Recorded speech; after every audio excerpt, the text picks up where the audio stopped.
On our third wedding anniversary, Levi brought home his late brother's sister, Ruby, with the intention of taking care of her. I did not agree with his decision. Was his so-called care really necessary for her to live in our house? Levi called me heartless for resisting, but he went ahead and left Ruby with us despite my objections. It was unbearable for me. I argued with him repeatedly, falling into Ruby's manipulative tactics. It wasn't until Ruby and I were both kidnapped, and Levi chose to save her over me, that I realized something. Levi, who once claimed to love only me, had already moved on after being reborn. By that point, I had stopped longing for Levi's affection. When he brought Ruby home, I simply smiled and said, "Okay." I waited at the restaurant until 10 p.m. And just as the waiter informed me the restaurant was closing, I received a message from Levi. "Bella, I'm waiting for you at home."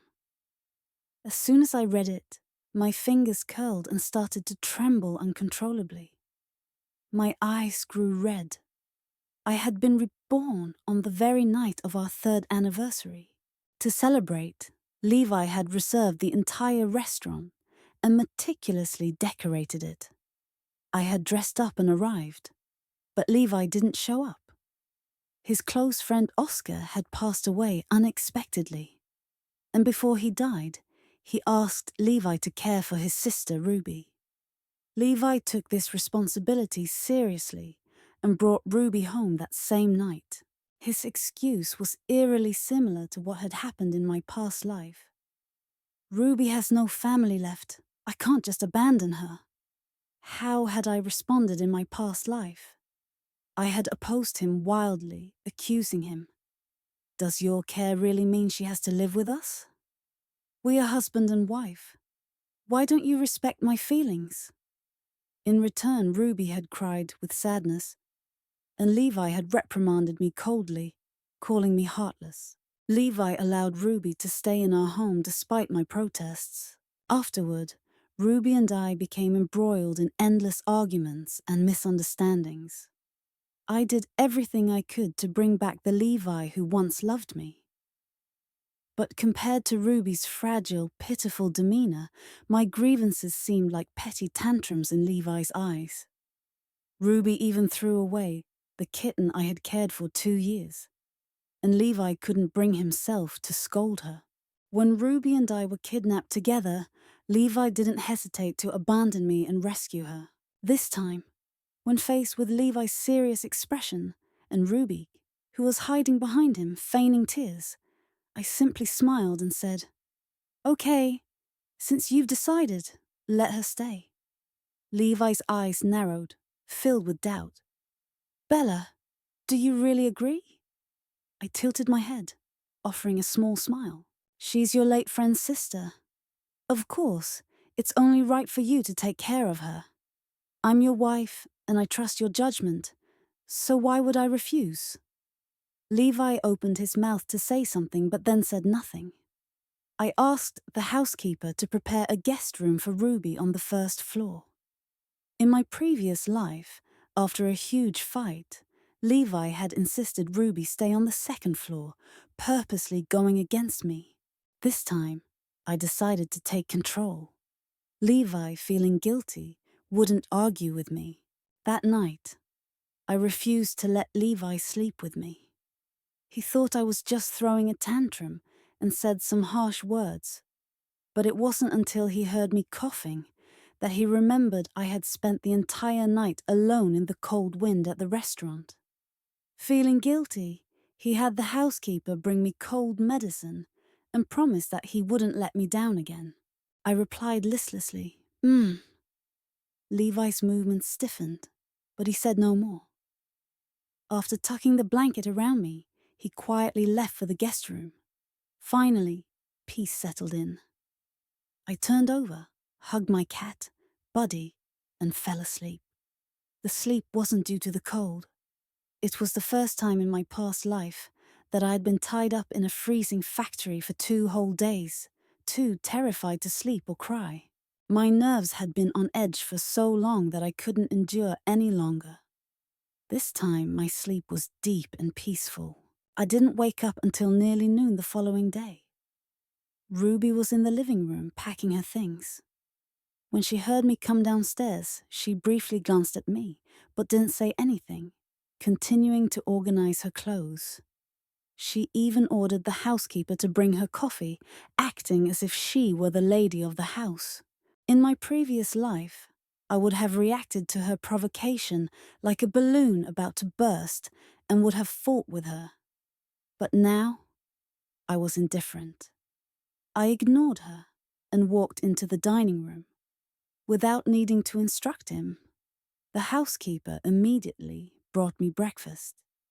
It was clear who held the true position in the house. Ruby's face reddened with anger, and she threw her luggage around in frustration. The housekeeper frowned but took a step toward her, only for me to stop him with a look. As Ruby protested, I quietly finished my breakfast. Buddy stretched and walked over to me, meowing.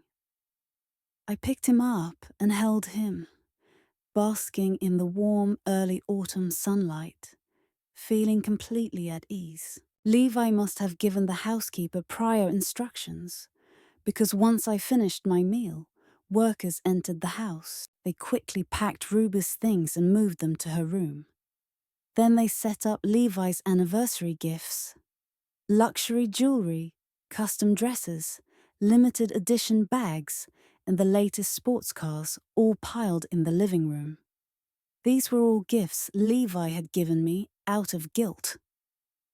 I didn't feel much about them, but Ruby, on the other hand, was clearly jealous. "Sister Bella, you're so lucky to be married to Levi. You get to live such a luxurious life without lifting a finger," she said. I paused for a moment before replying, expressionless. "No, you should envy my good fortune.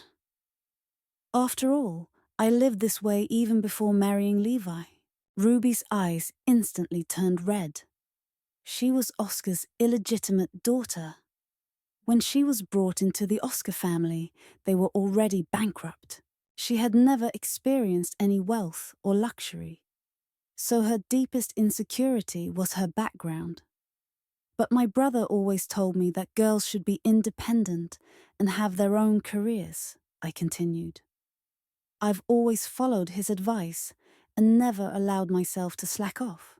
Unable to hold herself back any longer, Ruby's true nature began to show. She tried to provoke me, but I simply glanced at her indifferently and nodded. "Good. Then you should work hard." Seeing that I was unbothered, Ruby's anger flared. She stood up and deliberately stepped on Buddy's tail. The poor cat yelped and jumped, knocking over a gift box. The clear sound made me look down to see the jade pendant shattered on the floor. Seeing the broken jade, Ruby froze. "I didn't mean to," she began to explain. But just then, Levi entered the room. The sight of me standing over the broken jade made it seem like I had intentionally hurt her. Levi rushed to her side, helping her up, and demanded, "What did you do?" Before I could respond, his eyes landed on the broken jade. His face darkened and he asked, "How did this happen?" Ruby immediately shifted to play the victim, explaining, "It wasn't me. Buddy jumped up and broke it just now. Sister Bella misunderstood me." Her eyes were watery, full of feigned sorrow, but underneath, her intentions were clear. "How about I buy you a new jade pendant? My brother left me some money so I can afford it." What Ruby didn't know was that this particular jade pendant wasn't just a gift. It had been carved by Levi himself during the first year of our marriage. After a car accident, Levi had been in the ICU for a week, and doctors said his survival depended on his willpower. I, desperate, climbed the 2,700 steps in the snow to pray for his safety. It was after Levi put on the talisman I brought back that he woke up. But I fell ill afterward, with the cold settling deep into my body. Levi, feeling guilty, had painstakingly carved the jade to protect me. But in my past life, Ruby had convinced him to give it to her after a scare at school. Levi had always protected Ruby, and I ended up alone, dying in the wilderness. This time, after being reborn, Levi had given me the pendant as a symbol of his guilt. Sadly, it broke before I could even wear it. It felt as though fate had already decided. Levi and I were now on opposite ends, and we could never be together again. Ruby continued her explanations as Levi silently picked up the broken jade.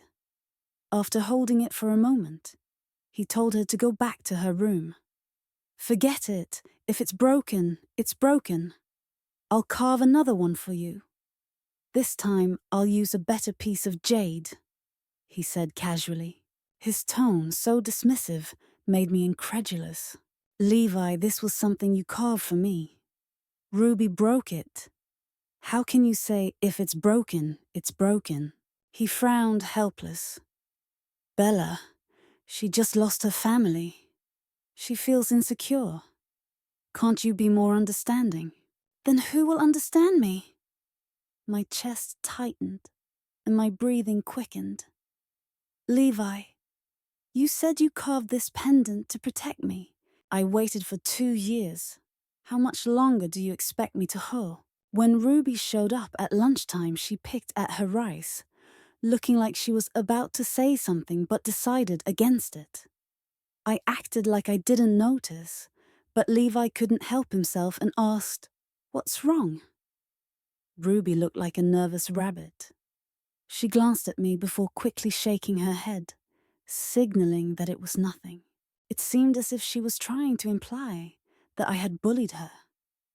I wasn't happy with her act and said, "Just say it if you have something to say. Don't hold back." Only then did Ruby finally put down her chopsticks and looked at Levi, her face full of expectation. "Levi, I have a competition next month. I brought my easel back and plan to practice painting every day, but the room on the first floor is so cold that I can barely hold the paintbrush." I paused, the chopsticks in my hand frozen in place. I realized that Ruby's room on the first floor faced north and was indeed colder than the rooms upstairs. But there were only 3 rooms on the second floor: the master bedroom, the study, and the lounge, which was exclusively for me. Levi had specially made that room warm for me, with a custom sofa, Buddy's cat climbing frame, a toy box, and a display of my jewelry. If Ruby moved up there, I would have to make space for her. I didn't say anything, but Levi looked conflicted for a long time. "I'll have the housekeeper add a heater for you," he finally said. Ruby shook her head. "I've tried both the heater and the air conditioner. They dry out the air too much and the paint keeps drying too fast." Seeing Levi still hesitating, she lowered her head again. "Maybe I should just move back to the dormitory. The art studio at school has constant temperature control, and I don't want to trouble you and Bella." Her words hit Levi hard. They reminded him of his late brother's request, and he put down his chopsticks, sat up straight, and looked at me. "Bella, give up the lounge. After this winter, I'll have someone install underfloor heating in Ruby's room, and she can move back in." I was taken aback, but I said, "But I'm afraid of the cold too." Levi frowned, his patience wearing thin. "It's only for 1 winter. You can bear it. If you're cold, you can go to the greenhouse on the 3rd floor or sit on the bedroom balcony to warm up." He was so absorbed in Ruby's needs that he completely ignored mine. He didn't care if I caught a cold or got sick. I took a deep breath, trying to keep my voice calm. "All right then, let her move in." Ruby, in my past life, didn't like animals at all. Shortly after moving into the second floor room, she opened the window and let Buddy out. She acted like it was an accident, and I didn't figure it out until I reviewed the surveillance footage later. I saw Buddy enter her room and never leave. After confronting Ruby, she cried and apologized, claiming she had left the window open by mistake. I didn't have time to argue with her. I immediately went out to look for Buddy. Levi came with me, and we searched through the night. It wasn't until the morning that we found his cold body on the road near the villa. When we returned home, I went mad, yelling and crying at Ruby. But Levi stopped me, defending her and telling me coldly, "Enough, Bella. The cat is dead. Beating and yelling won't change anything." I couldn't believe my ears. He was willing to defend Ruby, even though we had both raised Buddy for 2 years. But at that moment, I realized that if he didn't care about me, why would he care about a cat? I couldn't take the risk of something similar happening again. So I sent Buddy to James's house that afternoon. James, the adopted son of my parents and head of the Bella Group now, looked at me worriedly as I arrived with 2 large bags of pet supplies. "Did you two have a fight?" he asked. I sighed. "We didn't fight, but I'm going to divorce." James's voice grew sharp, and Buddy darted back into the carrier, frightened by his tone. "Did Levi hit you?" "No, James," I replied, calming Buddy. "I'm leaving him. Ruby is a major issue." James's face darkened. "You don't have to sacrifice yourself for business interests. I'll support you. Get the divorce as soon as you can." I felt a wave of gratitude as I hugged James's arm. He froze for a moment before patting my head with a smile. "Don't mention it." I wiped away my tears while leaning on him. In my previous life, after I was kidnapped, Levi refused to help me. Ruby had only me, but you have James. He will save you, I thought. But then James was in a car accident on his way to rescue me, his car plunging off a cliff. His life and death were uncertain. At that moment, all the will to live I had left shattered. When the dagger pierced my chest, I didn't feel anything anymore. Now that I had been reborn, I promised myself that I would never let that happen again. I wanted to save myself, and I also wanted to protect James. A month passed, and Ruby won an award for her painting. She gave it to Levi, demanding he hang it in the study so he could admire her achievement daily. Levi looked at her with affectionate eyes and eagerly agreed. A week later, when Ruby returned with the painting, I was heading out. As we crossed paths on the stairs, she suddenly spoke, her tone dripping with malice. "You know Levi doesn't love you anymore. Why don't you leave him?" Ruby's eyes were filled with cruelty, no longer the innocent look of a young girl. I kept my expression neutral and stared back at her. "If you love him so much, why don't you dare confess? Are you afraid others will call you a mistress?" She sneered and shot a glance at my abdomen. "You can't even have children. Levi won't stay with you forever. You'd better leave before you become a burden." I felt my anger boil. I had never told anyone about my health issues, but Ruby had clearly learned them somehow. I took a deep breath and then, without warning, kicked her painting down the stairs. The wooden frame crashed loudly as it hit the floor, and the canvas was torn as it caught on the railing. Ruby's eyes went red with rage, and she stood up to confront me, raising her hand to strike. But she was shorter than me, and not as fit, so I easily pushed her aside. She hit the wall, and when she stood, her arm hung unnaturally. "My arm's broken!" she screamed, clutching it in pain. I felt no sympathy. I walked away, cursing under my breath. Serves you right. That evening, Levi bombarded me with calls and messages, but I ignored them. When I came home, I found the housekeeper and servants had been sent away. The huge living room was empty, and I stood across from Levi and Ruby, his face red with anger. Bella apologized to Ruby, he said, his voice low and stern. I raised an eyebrow. Apologize for what? Levi stepped forward, pointing at Ruby, who was still clutching her arm.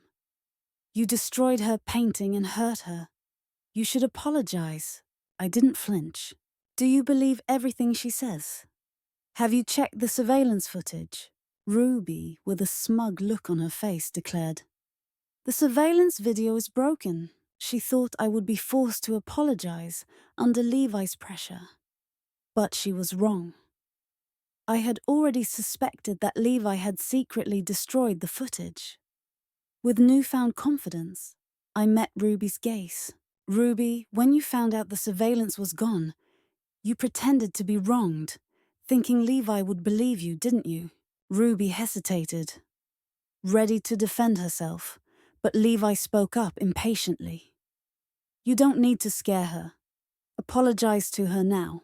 I glared at Levi, narrowing my eyes. Why don't you ask about the cause of the argument? Why are you so quick to believe everything she says? She provoked me first. You should be asking her about that. Levi's voice rose, his disbelief evident. Are you saying she deliberately provoked you? Does she deserve to get hurt? I took a deep breath, my voice steady. Is it my fault that I almost lost the ability to have children after freezing in the snow for hours to save you? Levi turned pale. What did you say? I exhaled, pointing at Ruby, who was still acting innocent. She told you that you don't love me anymore. She said I can't have a child and that I should leave. But how did she know that? Did you tell her? Regret flickered across Levi's face. He looked away, unable to meet my gaze. Finally, he muttered, I was wrong, Bella. I'm sorry, but then he added, but you should also apologize to Ruby. You hurt her too. You almost ruined her future. I stared at him, the disbelief rising inside me. How could he ignore my feelings while defending Ruby? It was clear that he had completely turned his back on me, and Ruby had taken his heart. I no longer loved Levi. His words and actions didn't hurt me anymore. Disgusted as I watched him accuse me so self-righteously, I didn't hesitate to pull out the document and toss it onto the table. Stop explaining, Levi. You might as well just admit you don't love me anymore. If you don't, there's no reason for us to stay together. Let's get a divorce. His expression shifted when he saw the cold words on the divorce agreement. Bella, if you have doubts, I can explain. I didn't cheat, and I won't agree to a divorce, he said, trying to maintain his calm, despite the anger seething beneath the surface. I tilted my head slightly, studying Levi, who was visibly trying to control himself. I let out a laugh before speaking again. Then tell Ruby to move out, and swear that you'll never see her again in this lifetime. Can you do that? He looked at me in confusion. What are you making a fuss about? You know Oscar was my closest brother. How could I betray his trust? Levi's energy seemed to deflate in an instant. His gaze darted away, and although he wanted to explain, he didn't know where to begin. The situation felt so absurd to me. Don't fool yourself, Levi. It's hard enough to explain why you let a girl with no blood relation to you and no standing in this house live here. This is the modern world. You can't keep two women at once. I won't stay in this humiliation any longer. You have no choice. I'm getting a divorce. That night, I left the divorce papers behind and walked out. For the next week, Levi didn't message me or sign the papers, but Ruby sent me photos daily. First, there was a shot of Levi in a meeting, then one of him having dinner, just the two of them. She seemed smug and delighted. Without you here, Levi's doing just fine. Don't bother coming back. I wasn't angry and replied, Dear mistress, please wake up. Levi and I are still married. I'm still Mrs. Levi, and you're still the mistress who can't even show her face. Ruby didn't respond to me that night, but the next morning she sent another photo. Levi's chest covered in hickeys, the photo taken on the master bed. You won't be Mrs. Levy for long, she wrote. I didn't reply. Instead, I sent Levi a video I had saved from a previous trip. It was filmed during my vacation in Heechang. The video showed Levi, drunk, pushing Ruby onto the couch and kissing her deeply. He had thought that by deleting the video and tampering with the surveillance system, he could bury the truth. But what he didn't know was that I had backed up the home surveillance footage in real time after being reborn. I knew exactly what Levi and Ruby had been doing in the house. It was only after receiving Bella's email that Levi realized things were slipping out of his control. He had been married to Bella for 3 years, and their early love had been real. But every time he saw Bella holding Buddy and calling it her baby, his heart ached. He thought she was blaming him on purpose, and he even felt guilty. That's when Ruby entered the picture. There were plenty of other ways he could have handled things, but he chose to bring her into their home. He convinced himself he was simply looking after Ruby as an elder brother, fulfilling his late friend's wish. Levi knew about Ruby's manipulative ways, her lies, her framing, her pretense of being weak. But every time he remembered his friend's dying request, he felt obligated to protect her. He could see the admiration Ruby had for him, and though he believed he was strong enough to resist, he couldn't help but fall for her. He was terrified, so he turned off the home surveillance, trying to calm his guilty conscience after cheating. But after seeing Bella's email, he realized how foolish he had been. Bella already knew the truth, but she had been patient, not wanting to end their marriage.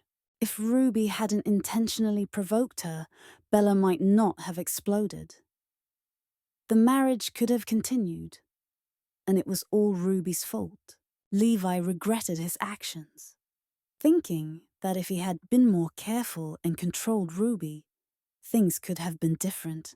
But why had Bella, the woman who once climbed a mountain in the snow to pray for his safety, suddenly stopped loving him because of such a small issue? Surely Bella must have fallen out of love too. The divorce wasn't entirely his fault. Levi asked me to meet him at a cafe not far from the Bella Group building. When he saw me, he seemed nervous, quickly avoiding my gaze. I'm sorry, he said. I didn't say anything and waited for him to continue. After a long pause, he raised his head and spoke, his voice shaky. I'll have Ruby move out. She's Oscar's only relative. I'll give her a sum of money to ensure she's taken care of, and I promise I won't contact her again. Will you forgive me if I do this? I suddenly realized it wasn't surprising that Levi liked Ruby. They shared a strange way of thinking. They were both incredibly foolish when it came to certain things. I sighed, my gaze falling to the wedding ring on his left hand. Levi, do you still remember your wedding vows? Levi looked stunned for a moment and irritably adjusted his tie. At our wedding, he had promised to stay by my side for life and never betray me. Yet now he had broken that promise himself. Levi, you can't tolerate any flaws. You wouldn't buy a rotten apple. If I had betrayed you first, you would have discarded me by now. Levi's breath caught. Sign the divorce papers. It's the best thing for both of us. Otherwise, if Ruby makes a scene, I can't guarantee what I might do. You're a big CEO, you can disappear at any time. But Ruby hasn't even graduated yet. And who knows if she'll get her diploma? I was about to leave when Levi grabbed my wrist. His gaze shifted from the window, his voice low and cold. Is it because of Ruby or him that you want a divorce? I turned around instinctively. Just as James walked through the cafe door, heading straight toward me. The scene felt almost too ironic. I tried to break free from Levi's grip, slapping him hard. Don't think everyone is as disgusting as you, I spat, before turning to find James waiting with open arms. He gave Levi a cold look before swiftly escorting me away. 2 days later, I received the signed divorce agreement from Levi. That afternoon, I returned to the villa I had lived in for 3 years, accompanied by a moving team.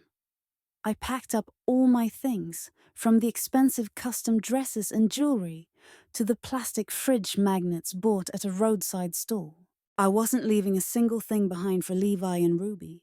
The housekeeper later told me that when Ruby returned in the evening and saw the living room, stripped of everything, she let out a shriek. She felt wronged and sat crying on the sofa, waiting for Levi to come home. But for some reason, perhaps intentionally, Levi went on a business trip and didn't return for an entire week. After the divorce, I moved into a new home in Nanjing with Buddy. One afternoon, while lying in a rocking chair, soaking up the sun with Buddy in my arms, James came out of the kitchen wearing an apron. He handed me a bowl of soup that had been simmering for 3 hours.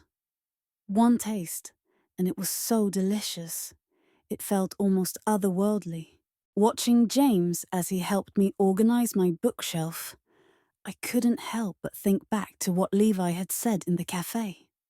A wave of thoughtfulness washed over me. He was just a tiny baby wrapped in a blanket. After notifying the authorities, they couldn't locate his relatives for several months. Unable to bear the thought of him enduring life in the orphanage, my parents decided to adopt him and raise him as their own. The name James was embroidered on his bib, so they chose to call him James. When he entered his first year of high school, the James family from Hing appeared, claiming that he was their youngest son. That winter, James refused to leave for H. Chang, insisting on celebrating the spring festival with us at home before he left. He was gone for 6 years, and the day he returned just happened to coincide with my engagement party to Levi. As I gazed at my long-lost brother, who now felt somewhat unfamiliar, I desperately wanted to hold his arm, but I didn't dare to get too close. My parents had long since planned to retire and travel around the world, but unfortunately, I wasn't interested in running the company. So their dream never came true. When they found out James wouldn't leave, they completely relinquished their responsibilities, handing over both the company and me to him. Over the years, I slowly began to regain the closeness I had once shared with James as a child. He was always kind to me, spoiling me, and going out of his way to care for me. He would even risk his life for me. I never imagined that James would develop feelings for me beyond those of a brother. After all, he was the most cherished youngest son of a prestigious family. He had no reason to have romantic feelings for me, especially with all the gossip that would follow. But Levi's words really put me in a difficult position. After thinking for a while, I spoke in a light, casual tone. "Brother, your cooking is so good. It's a shame if no one appreciates it." James didn't look up, his voice tired. Didn't you just appreciate it? But I can't appreciate it every day. Hey, you're half a year older than me. It's time you found yourself a girlfriend, I added.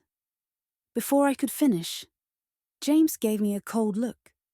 I immediately lowered my head, my voice growing quieter. Seeing me like this, James sighed. You just ended a marriage, and now you're pressuring me to get married. Bella, are you serious? I pursed my lips, quietly defending myself. I just want you to be happy. I will be happy, James replied, staring at me from across the room. But it's not the right time yet. He turned away and returned to the kitchen. I blinked a few times, feeling a mix of emotions. I quietly complained to Buddy. He's so hard to understand. 2 months after the divorce, I had adjusted to living independently with only Buddy. James would occasionally bring me food, but he did so at a frequency that didn't intrude on my life. It was as though nothing had changed. On the other hand, Levi wasn't doing as well. We moved in the same social circles, so even if I didn't inquire about him, I still heard bits and pieces of news. After returning from his business trip, he gave Ruby a sum of money and asked her to move out of the house. Ruby refused and threw a massive tantrum. Surprisingly, Levi remained firm in his stance. It was as though the man who had once been so infatuated with Ruby was no longer the same. After Ruby moved out, she still refused to give up. She waited at the gate of the villa and even blocked Levi at his office. She barged into his meeting room despite being stopped, causing him to lose a major business deal. When I heard this news, I suddenly felt that Ruby, at that moment, resembled the person I had been in my past life. Just like me. I hadn't believed that Levi would ever change his feelings, so I threw myself into the situation, angry and full of despair. It had been a futile battle, and I was left shattered. Levi, however, was just as heartless towards Ruby. He didn't give her a chance to meet with him. Ruby, driven to madness, vented all her anger at me. Listening to her filthy insults over the phone, I closed my eyes. But then I asked, "Did Levi ever say he loved you?"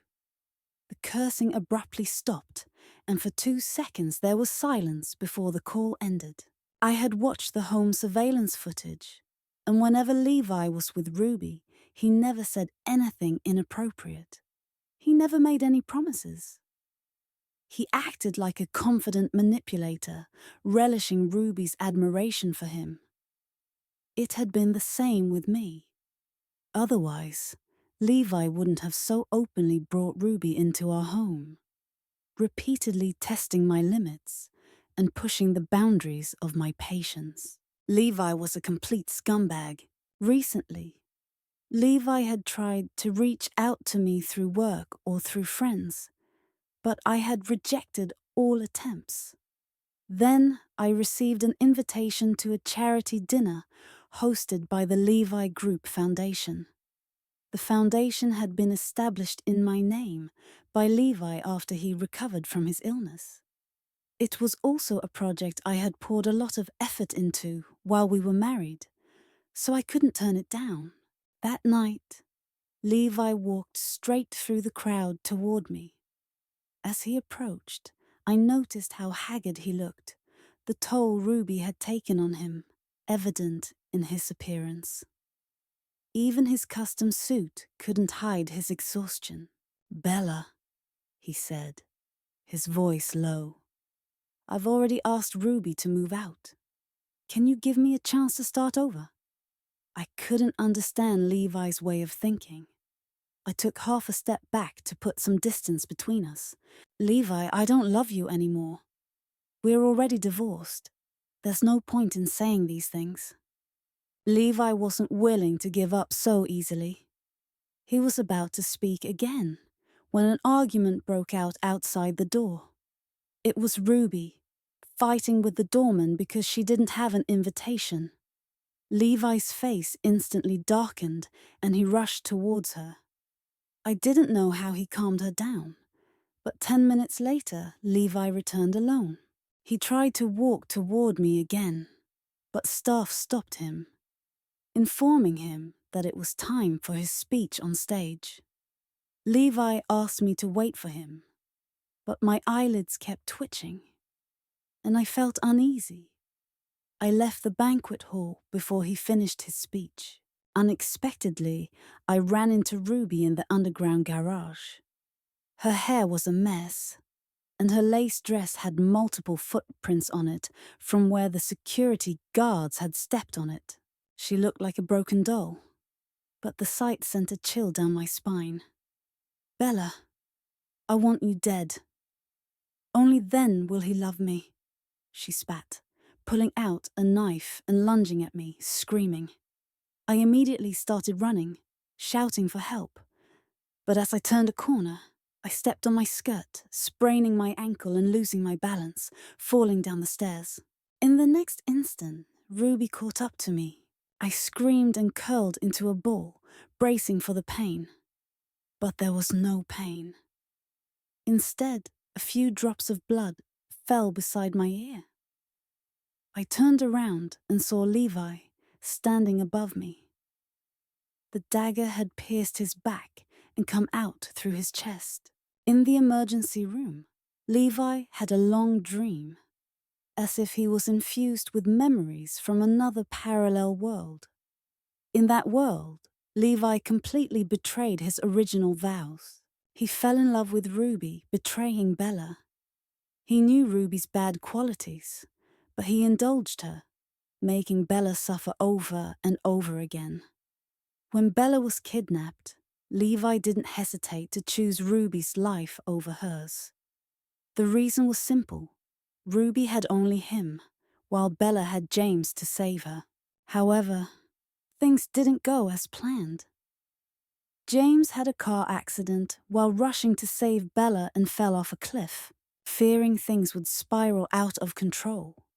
The kidnappers killed Bella and left her body in the wilderness. After losing Bella, Levi found himself lost. He didn't seem to love Ruby that much, especially after discovering that Ruby had orchestrated the kidnapping and tampered with James's car. Disgusted by Ruby, Levi turned back into the man who truly loved Bella. He gathered evidence and had Ruby arrested. The day she was taken away, Ruby screamed, accusing Levi. "It's because of you that I turned out like this. You betrayed Bella. It's all your fault." It was as if a slap woke Levi up. He finally realized that he was the one who had started everything. Bella had died because of his betrayal.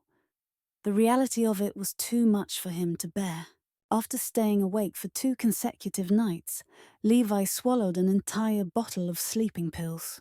His heart stopped, then started again, beating weakly. Ruby was arrested the same day as the incident, and Levi, severely injured, was in a coma for a week before regaining consciousness. I visited him at the hospital the day after he woke up, and James came along with me. When Levi saw him, he furrowed his brow slightly, but his voice was soft and polite. "Can you let me speak with Bella alone?" he asked. James glanced at me, and after I nodded, he left, leaving only Levi and me in the room. Levi stared at me, his gaze both familiar and strange. After a long pause, he managed to force a strained smile. "I'm sorry, Bella. I didn't mean to not choose you." I froze, then heard him say, "It must have hurt a lot when the dagger pierced through my chest, right?" My face turned pale instantly, and I took a few steps back toward the door. "You're back too," I muttered. Levi didn't respond, just nodding quietly. I didn't ask why the Levi from my past life died, nor did I care. In both this life and the previous one, he had gotten what he deserved. Sensing my discomfort, Levi weakly covered his eyes. I've always owed you a real apology, and also one on behalf of James. Confused, I asked, "What do you mean?" Levi sighed deeply, then told me about Ruby's role in the kidnapping and her interference with James's car. By the end of his explanation, his breathing had become ragged, and he started coughing heavily. I stood far away, my body trembling uncontrollably. Seeing that I wasn't coming any closer, he pulled out the oxygen tube, clumsily climbed out of bed, and staggered toward me, kneeling as he begged. "I know you won't forgive me, but Bella, I still want to ask, if I hadn't brought Ruby home, would we still have ended up like this?" He was still trying to shift the blame, putting all the responsibility on Ruby. I felt like a heavy weight was pressing on my chest, making it difficult to breathe. I forced myself to stay calm and pushed his hand away. "There are no what-ifs."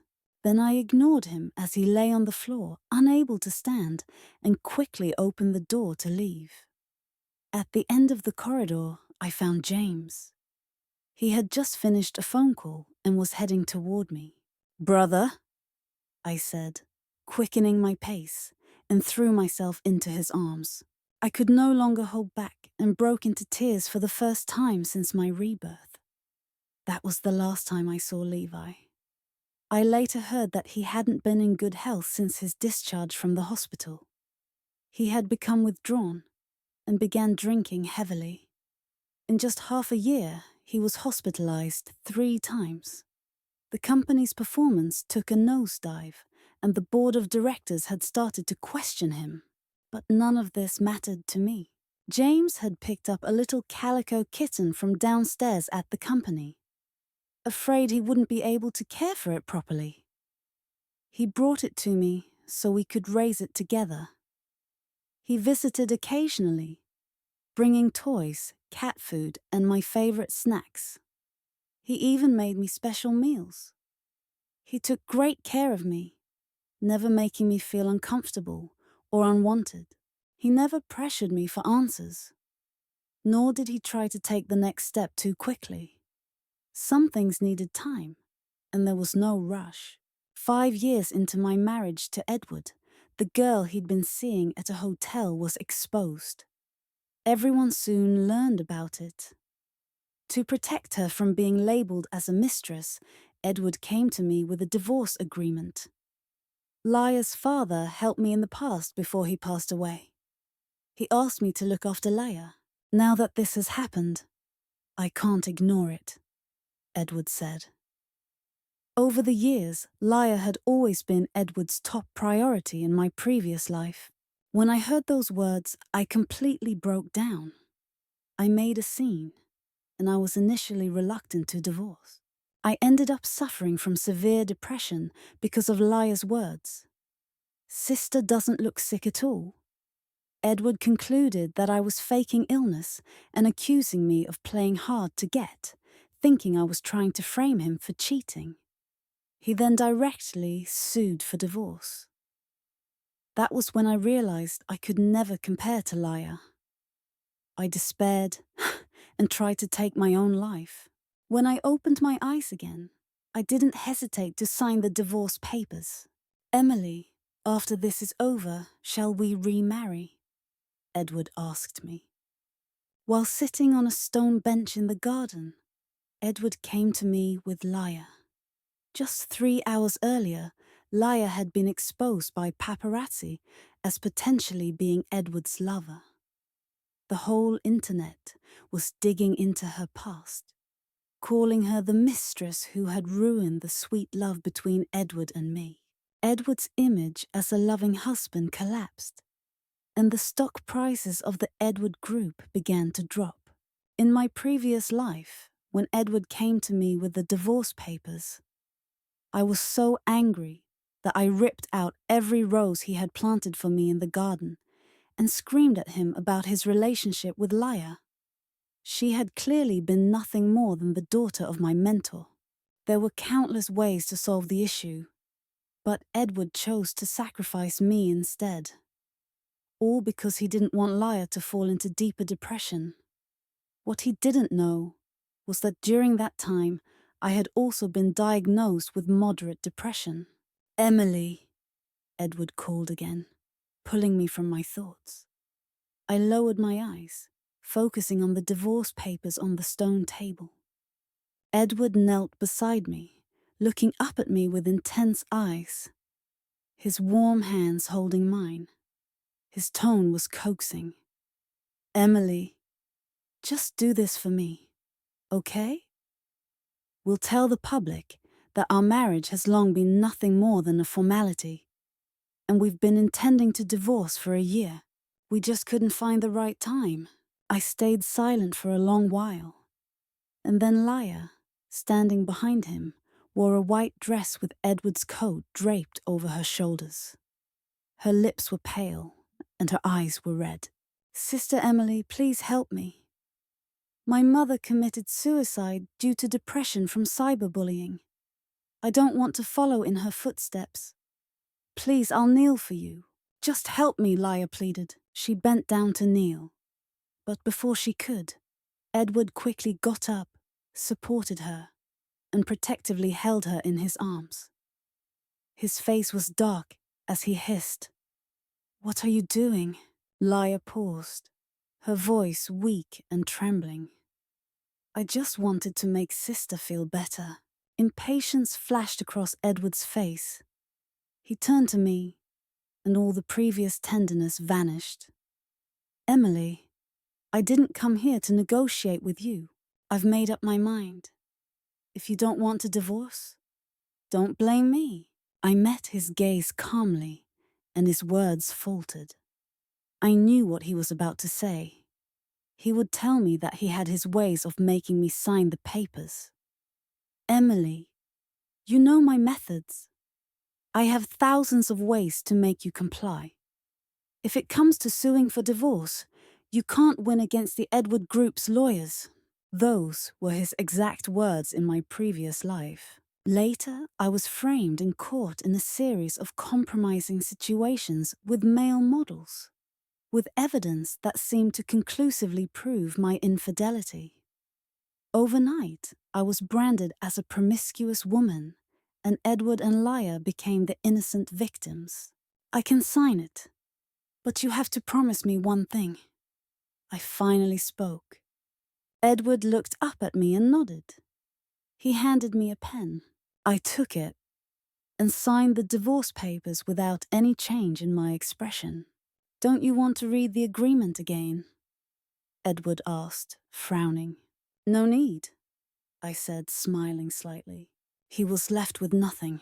All the family assets were his, handed over for Lyra, just to repay a favor for recognizing his talent. "Take some time and go to the Civil Affairs Bureau tomorrow," I added. Edward's hand, holding the divorce papers, paused for a moment, confusion flickering in his eyes. But in the end, he said nothing.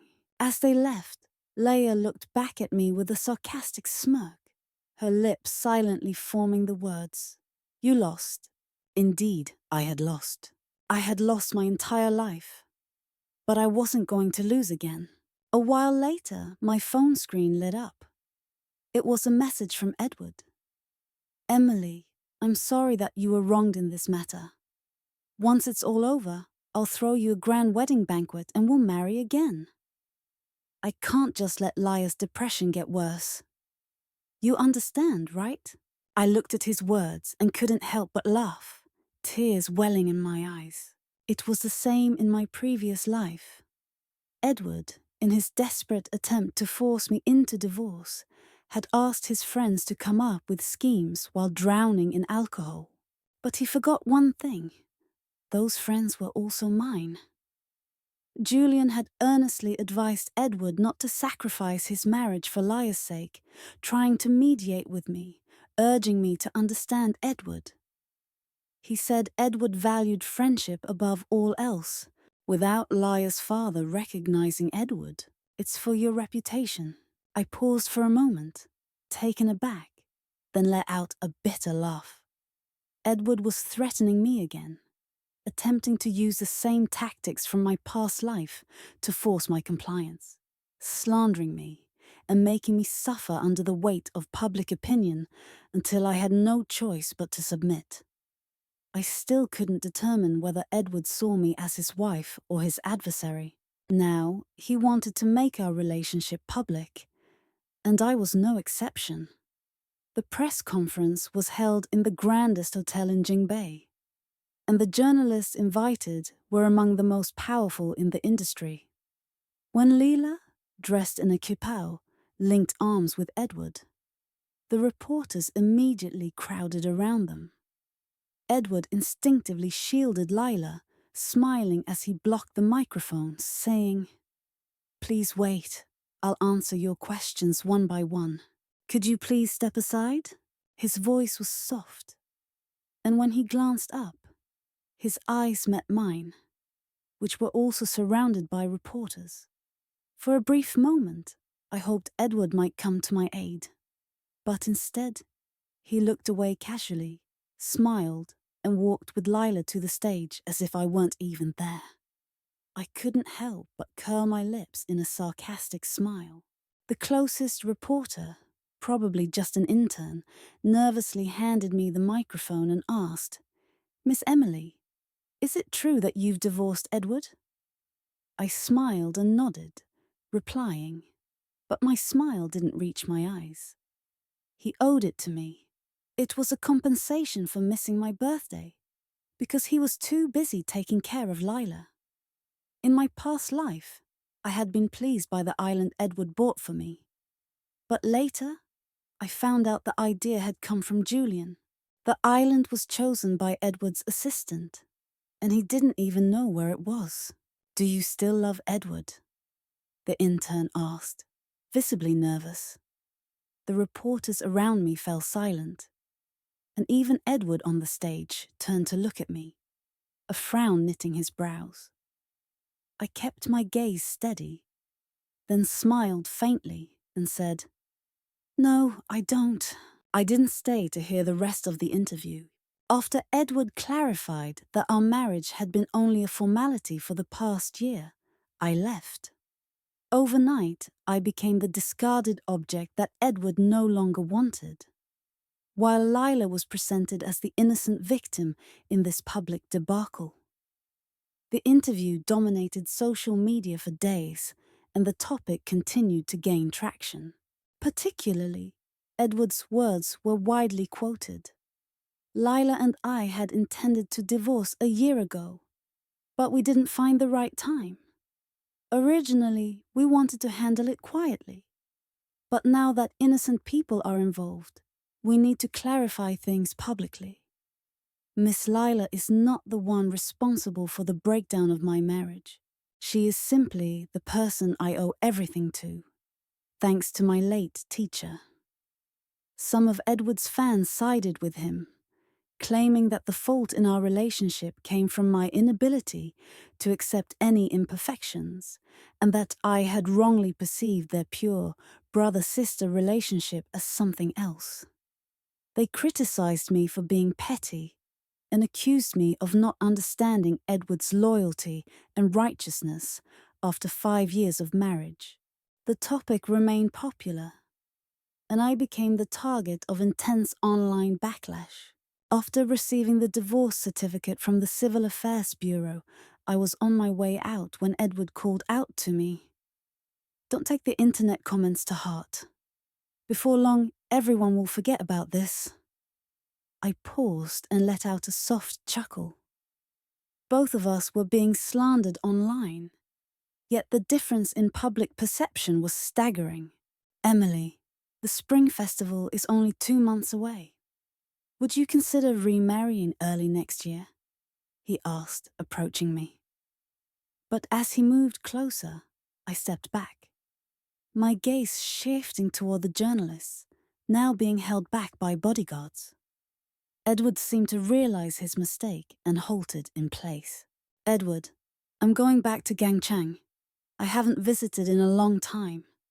It's about time I paid a visit.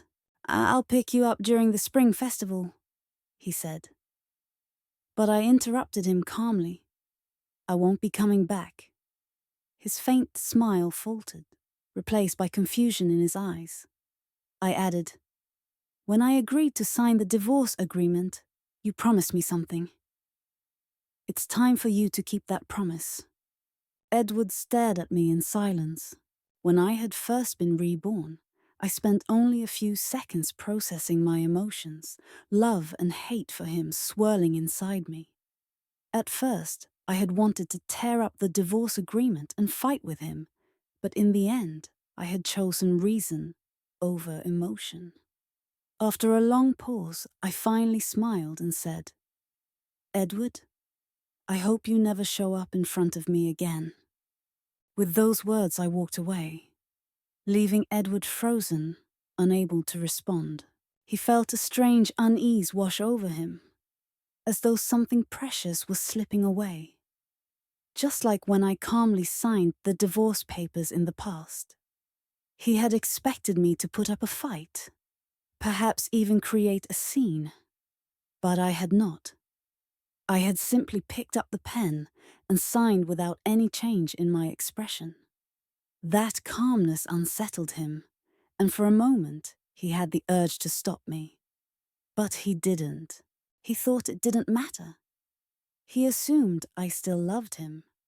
He had thought that this fake divorce was just a formality, something he could fix later by compensating me.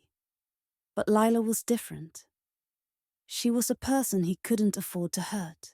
If it weren't for Lila's father, who had believed in Edward's potential and invested in him, guiding him to success, Edward wouldn't be where he was today.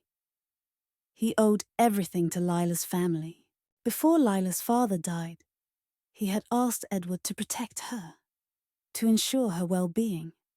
Edward didn't want to be seen as a man who broke his promises. Julian had once asked him, if both Lila and Emily fell off a cliff, who would you save? Edward had laughed it off at the time, assuming it was a silly question. He would save Lila, of course, but Julian had then asked, what if Emily didn't want to die? At that time, Edward hadn't taken the question seriously. He never imagined that one day his indifference would lead to this. That night, Edward returned to the villa, the home where Emily had lived since their marriage. She had once been a celebrated young prodigy in painting, known for her exceptional landscapes that captivated everyone. Her future in traditional Chinese painting seemed limitless, and she was poised to become a leader in the field. But after marrying Edward, her style changed. She stopped painting altogether, even resisting picking up a brush. Edward entered her studio and, for the first time in a long while, saw one of her landscape paintings on the easel. He couldn't help but pause, stunned. With just a few brush strokes, it came to life. Zoe saw the light on in the studio and came over. When she spotted Edward, she was slightly taken aback and said, Sir. Edward looked up and asked, When did Madame paint this? Zoe answered, The day you came back with Miss Lila. Edward nodded, attempting a smile that didn't quite reach his eyes. After leaving the studio, he returned to the room he shared with Emily. He had convinced himself countless times that his divorce with Emily was nothing but a formality. And once the chaos settled, he would propose to her again and host a grand wedding. Yet, no matter how much he told himself this, a feeling of emptiness lingered in his heart. Today he had dismissed everything Emily said as nonsense. She mentioned their home in Jingbei. How could she not return? There was a sudden knock on the master bedroom door. Edward, who had been sitting at the edge of the bed, looked up. It was Lila, standing at the door in thin clothing, her face slightly flushed. She gazed at him quietly. "Why are you here?" he asked. Lila bit her lip and replied, "I was scared to stay alone at the hotel, so I came to find you." Her voice softened as she added, "Am I disturbing you?" Edward's brow furrowed slightly, but he still responded, "It's fine. It's a bit late tonight. I'll have Zoe prepare a guest room for you. You can stay there for now." Just as he was about to call Zoe, Lila stepped forward and entered the room. She looked at him with soft eyes. "Brother Edward, I don't want to stay in the guest room. Is that okay?" she asked hesitantly. Edward's brow furrowed even deeper. His lips parted, about to refuse, but when he saw her slightly reddened eyes, his resolve softened. When the plane landed in Gangchang, Sebastian came to pick me up. When he was 18, he had saved a girl, but was bitten back and falsely accused of assault, resulting in a 3-year prison sentence. With a criminal record, no company would hire him. I met him at an art exhibition. He was always quiet, keeping his gaze down and stepping back when others approached. Later, one night, as I was walking home and nearly attacked by some thugs, he happened to pass by. I thought he would just ignore it, but he didn't. Without hesitation, he intervened. I asked him that night, "What if I bite you back?" He smiled bitterly and said, "Then I'll accept it." I used my family's influence to clear his name. And when the truth came out, he stood at a distance, looking at me with red eyes, bowing in gratitude. 3 years in prison hadn't erased his kindness. My father also extended a hand to him, offering him a position in the company, starting at the bottom. Now, he was one of my father's most trusted assistants. "Miss, long time no see," Sebastian said, wearing a windbreaker and casually taking my suitcase. I nodded, feeling a strange tightness in my chest. 5 years ago, after I married Edward, I accompanied him north. In my past life, after my accident, my father arranged for Sebastian to go to Country A for a closed training program, and I never saw him again before I died. "Miss, will you leave again after coming back this time?" Sebastian asked me. I replied, "I won't leave." Sebastian smiled and said, "Emily's father is very happy to know you've returned." I froze for a moment, my hand tightening in my pocket. A trace of bitterness filled my heart. At the time, news of my divorce from Edward spread quickly. My father, worried that I'd be hurt, flew to Jingbei overnight. He earnestly warned me. Edward never understands things clearly. In the past, he'd rather cooperate with that old man from Lila's family than accept your help. To put it kindly, he didn't want to rely on you. To put it bluntly, wasn't his reliance on Lila's family just another form of dependence? He urged me to come back to Gangchang, but I refused. I cried and made a scene, insisting on staying. With tears in my eyes, I told him, "I love Edward. I don't want to divorce him. Why should I sacrifice myself to fulfill his kindness? Even if he forces me to death, I'll never divorce." In the end, my father had a heart attack from the stress I caused, and he was rushed to the ICU with multiple critical illness notices. My mother's hair turned white overnight.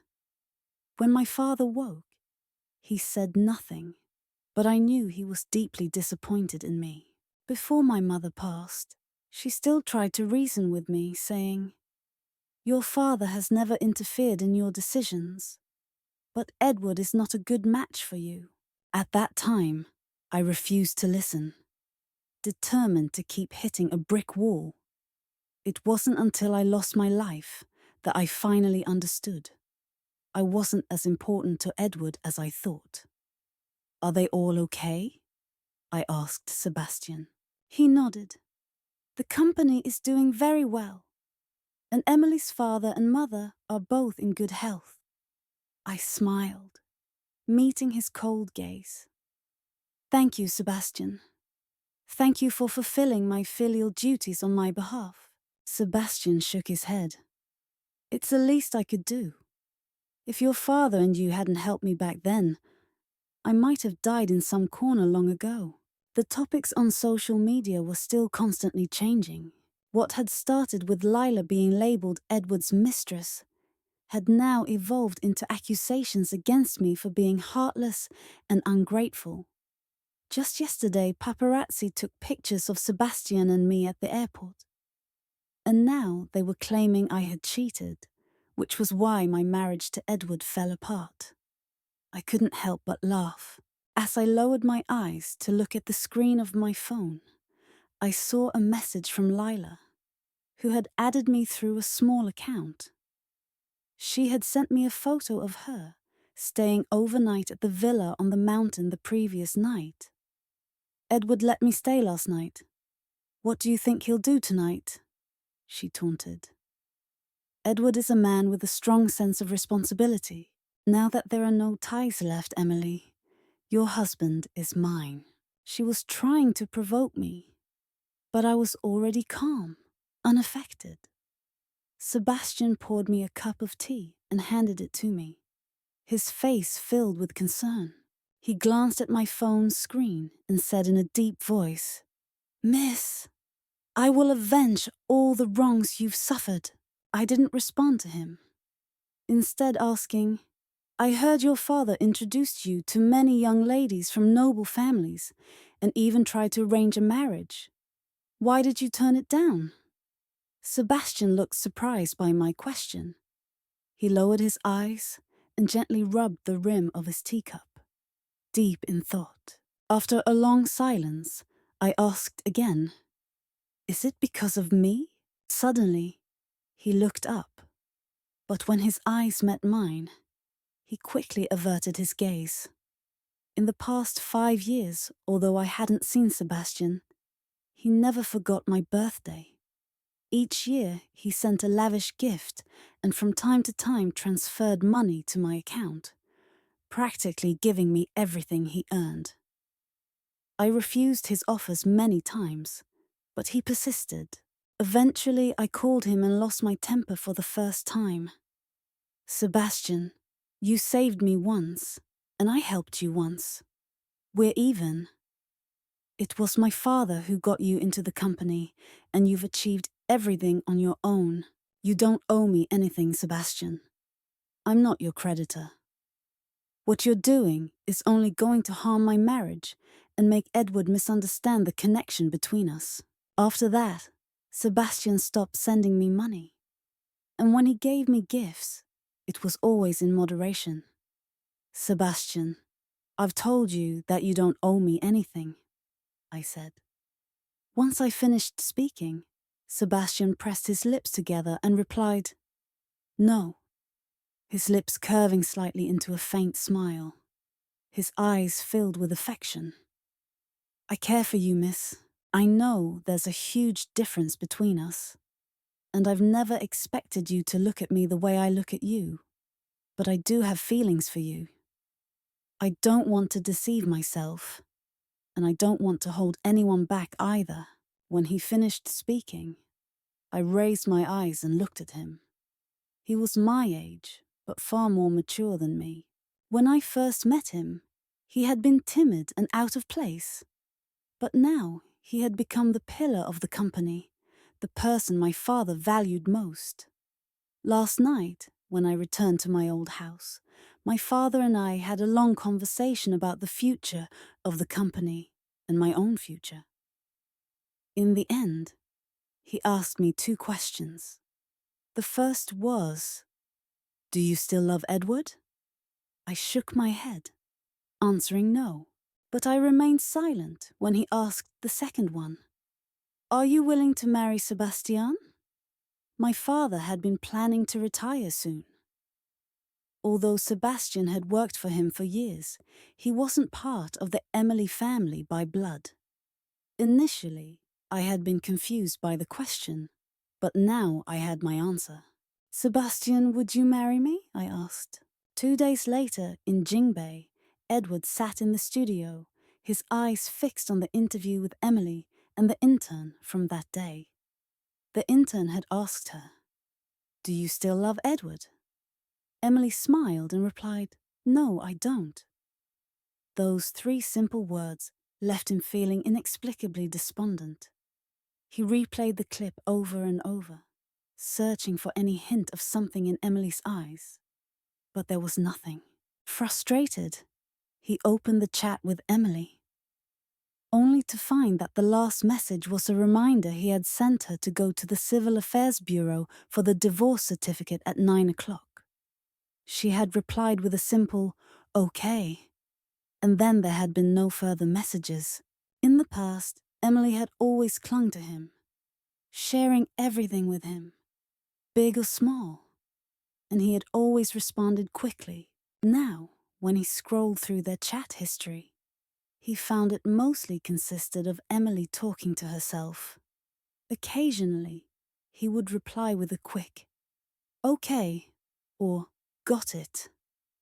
Work at the company had kept him busy, and Lila, still struggling with depression after her father's death, had attempted suicide repeatedly. He couldn't manage everything at once. Then, suddenly, Julian sent a message. "Emily is going to marry Sebastian." Edward jumped up, knocking over the easel in his haste. The landscape painting fell to the floor. As he scrambled to pick it up, a medical report slid out from under the drawing board. He froze for a moment when he read it, his fingers trembling. The report noted severe emotional instability, recurring suicidal thoughts, and serious sleep disturbances. The diagnosis was moderate depression. The date at the bottom of the report was the day he had proposed the fake divorce to Emily. "Brother Edward, what's wrong?" Lila heard the noise and rushed into the studio. When she saw the medical report in his hands, a calculating look flashed in her eyes. "Can I see the medical record?" she asked softly. Edward didn't respond, but his heart was filled with pain. Lila smoothly took the document and flipped through a few pages. She pretended to be relieved, patting Edward on the shoulder and comforting him. "Brother Edward, don't worry. Don't you remember? I'm also a depression patient. You saw how I was when I was ill. I saw Sister that day," Lila continued. "She looked healthy and didn't seem sick at all. Maybe she's angry and is using a fake medical record to trick you." As Lila was about to say more, Edward suppressed his emotions and took the report from her hands. He took a few steps back, then stopped and turned to her, saying, "Don't stay in the master bedroom after tomorrow. Emily will cause a scene if she finds out." Lila stood frozen for a moment. By the time she regained her senses, Edward was already heading downstairs in such a hurry that he didn't even grab his coat. Whether the medical report was real or fake, or whether Emily would marry Sebastian, didn't matter at that moment. His only thought was to see Emily and bring her home. Sebastian was very invested in our wedding, overseeing every detail personally. During the day, he was running between the company and the wedding venue, and at night he sat in the living room, working on the wedding invitations, writing each one by hand. "Sebastian, you don't need to handle all of this yourself. You can leave it to the assistant. You're already so tired from work. You don't have to put all this effort into it," I said, standing at the top of the stairs. He put down his pen and smiled at me. "No matter what, I want to give you the best, miss. I know you may not have feelings for me, but you're the dearest person to me. I stared into his eyes for a moment, lost in a daze. My heart, which had been dormant for so long, skipped a beat. "Miss, don't feel burdened. Just be a beautiful bride," he added, still smiling, his emotions no longer hidden in his eyes. Finally, I smiled and nodded. However, I didn't expect Edward to show up in Gangchang just as Sebastian and I were coming out after trying on our wedding dresses and suits. We saw Edward standing under a camphor tree across the street, wearing a simple white shirt, his hair messy and his face pale, with no light in his eyes.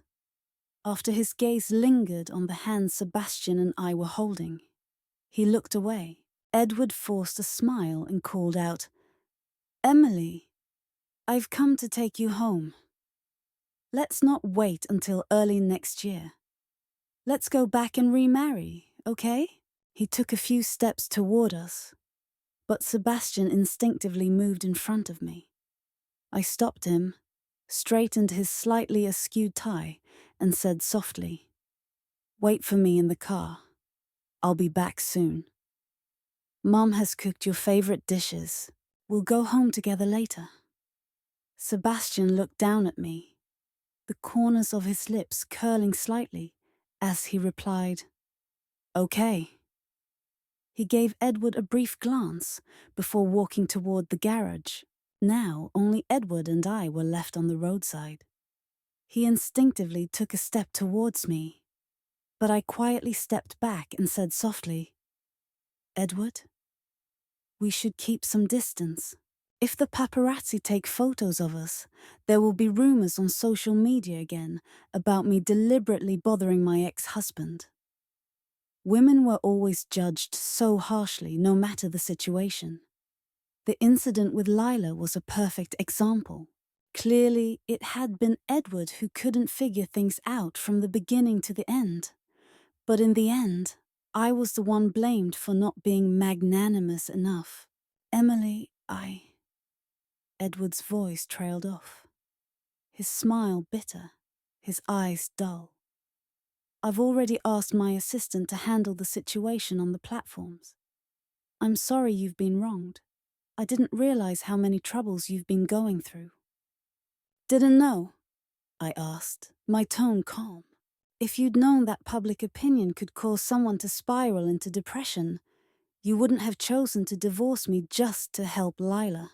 In my previous life, after I was falsely accused of cheating with several male models and divorced by Edward, my reputation had been destroyed. My career plummeted, and everyone mocked me. Some even said I was using the divorce as a way to escape from responsibility.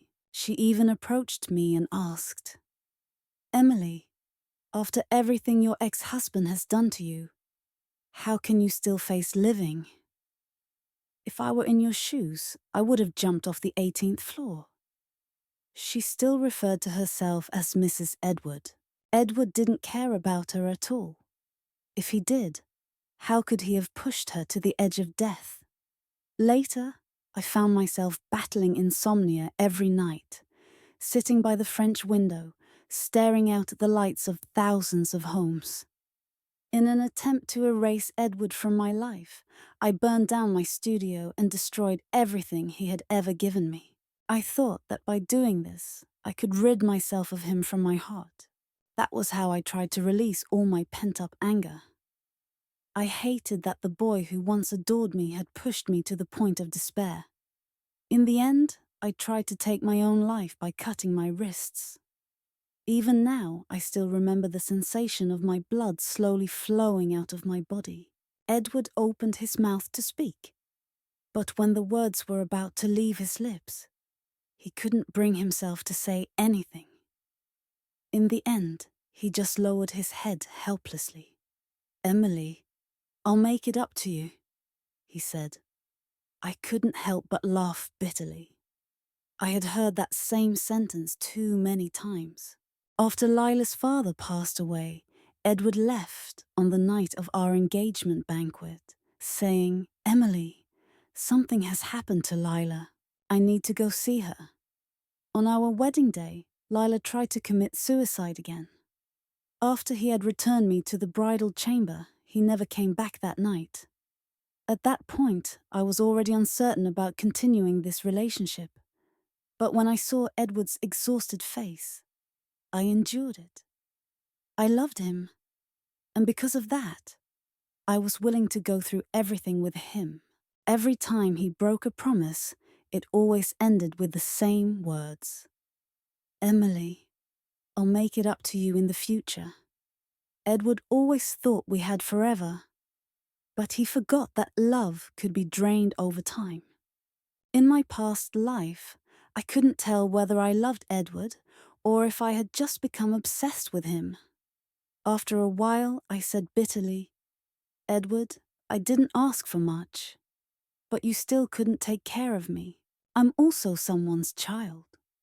Why should you treat me like this? So forget it. Once I finished speaking, I turned to walk away. But just as I was about to leave, Edward rushed forward and grabbed my arm. His tall frame nearly stumbled as he reached for me, his pale lips moving but no words coming out. Finally, he whispered, I can't accept this. It can't end like this. Emily, you're my wife. You can't just leave me. His voice quivered at the end. I laughed and pulled my arm away. We're already divorced, Edward. You forced me to sign the divorce papers. You pressured me into attending the press conference to clear things up. And you watched me go to the Civil Affairs Bureau to get the divorce certificate. You did all of these things. You can't deny that, can you? Edward was silent. I was about to walk away when he tried to follow me again. I lifted my chin slightly, pointing behind him. Edward, you and Miss Lila really seem to be a perfect match. His face immediately drained of color. He had arrived in Ganjing early in the morning, after his assistant found out about Emily's plans. Without taking a break, he came straight to find her. But when he saw her laughing and joking around with Sebastian while wearing a wedding dress, he stopped in his tracks. He stood there, motionless, beneath the camphor tree, watching them. He couldn't remember when it had started, but it seemed like he hadn't seen Emily smile so genuinely in a long time. Whenever they met, it ended in an argument over Lila. Over time, Edward stopped coming home as often. Some nights, he stayed late at the office or drank with Julian and others and didn't come back until the next morning. At that moment, it hit him with piercing clarity. On the day they were at the Civil Affairs Bureau, Emily had spoken from her heart when she said she didn't want him anymore. And yet, despite all that had happened, he realized he couldn't live without her. While the two of them were busy at the wedding dress shop, he remained standing outside, still, knowing that Emily had truly moved on. Edward stood outside for a long time, his frustration growing to the point where he almost rushed in to confront Sebastian, intending to warn him not to covet his wife. But in the end, he couldn't bring himself to do it. He was worried Lila would resent him for it. Lila, he muttered as he snapped out of his thoughts, looking down at her. Why are you here? She hesitated before responding softly. I heard that Emily is going to marry someone else, and I was worried you'd be upset, so I came to check on you. As she reached out to embrace him, Edward frowned, his hand pressing gently onto Lila's shoulder to keep her at bay. Her eyes filled with tears. Brother Edward, Emily doesn't want you, but I do. Let's get married too, okay? Edward had never once turned down any of Lila's requests. She had always hoped that after Emily's divorce, she would smoothly take her place as Mrs. Edward. But at that moment, Edward's expression instantly darkened. Lila, Do you know what you're saying? I know, Lila replied, her voice trembling. I love you. It was the first time she had openly confessed her feelings for him. Edward's reaction, however, was a bitter smile mixed with tears. He had been warned countless times by Julian, who had told him that Lila's feelings for him were not innocent. If he didn't want his marriage ruined, Julian had advised, he should send her away. But Edward had ignored the advice, and now it seemed like he had no one to blame but himself. The distance between Ganging and Jingbei was far, but once something spread on social media, it could quickly escalate. On the third day of Edward's persistence, Sebastian sent a detailed email to Edward containing proof of Lila's forged medical records and evidence of all the times Edward had cancelled plans with Emily over the years because of Lila. The evidence was made public overnight, creating a stir online. Public opinion became divided, but it no longer concerned me. Some people claimed that Lila had taken advantage of the kindness shown to her family and tried to repay it in the wrong way, ruining my marriage with Edward and causing the end of our relationship. Others argued that Edward was insincere. If he truly wanted to honor Lila's father for recognizing his talent, he could have used money and resources to repay him, not bully his own wife into a divorce. Edward's reputation took a severe hit, and the stock value of his company dropped sharply. Not long after, I revealed more evidence, proof I had stumbled upon, showing that Lila had orchestrated and staged her own photos, hiring people to capture images of her and Edward entering and leaving the same hotel at the same time. She even paid for online trolls to attack her as a mistress. The social media uproar was immediate. Edward, now frantic and overwhelmed, originally planned to send Lila abroad.